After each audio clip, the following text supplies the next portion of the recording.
Computer security. Part 4. Part 3. Threats. Threat Category 3. Deviations in quality of service.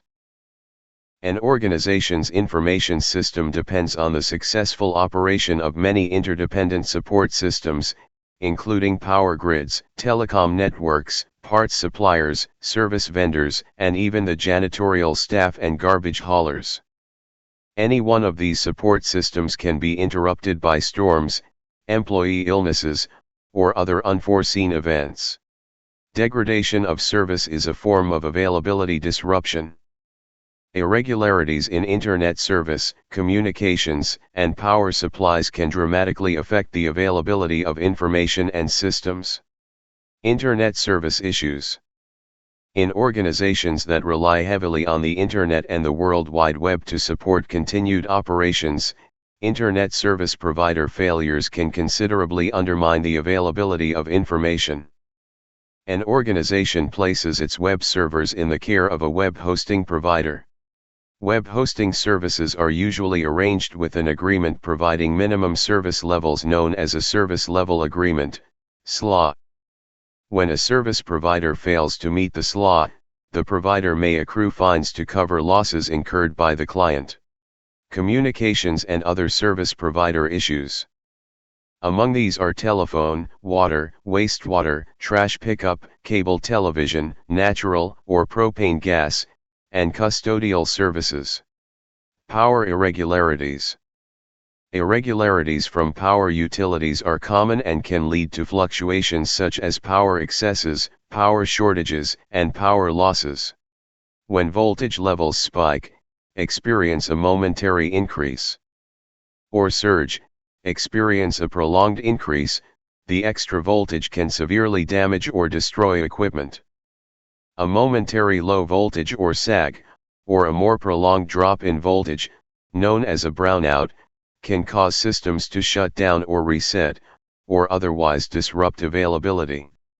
Complete loss of power for a moment is known as a fault, and a more lengthy loss as a blackout.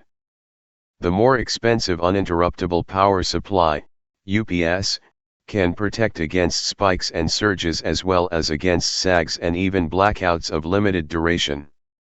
The next category of threat is 4. Espionage or trespass.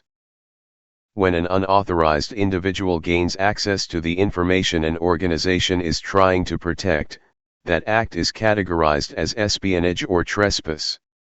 Espionage or trespass is a well-known and broad category of electronic and human activities that can breach the confidentiality of information.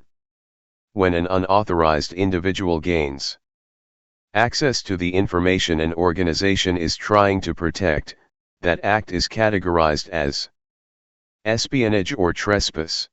Some information gathering techniques are quite legal.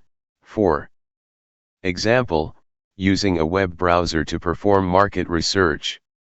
These legal techniques are called, collectively, competitive intelligence. When information gatherers employ techniques that cross the threshold of what is legal or ethical, they are conducting industrial espionage. Some forms of espionage are relatively low-tech. One example, called shoulder surfing. This technique is used in public or semi-public settings. The classic perpetrator of espionage or trespass is the hacker. Hackers are people who use and create computer software to gain access to information illegally. There are generally two skill levels among hackers. The first is the expert hacker, or elite hacker, who develops software scripts and program exploits used by those in the second category, the novice or unskilled hacker. There are other terms for system rule breakers that may be less familiar.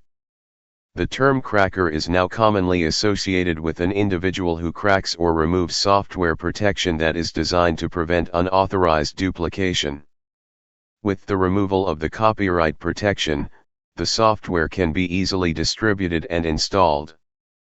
The terms hacker and cracker in current usage denote criminal intent. A phreaker hacks the public telephone network to make free calls or disrupt services. The fifth category of threat will be in the next video. Thank you. Like, share, subscribe.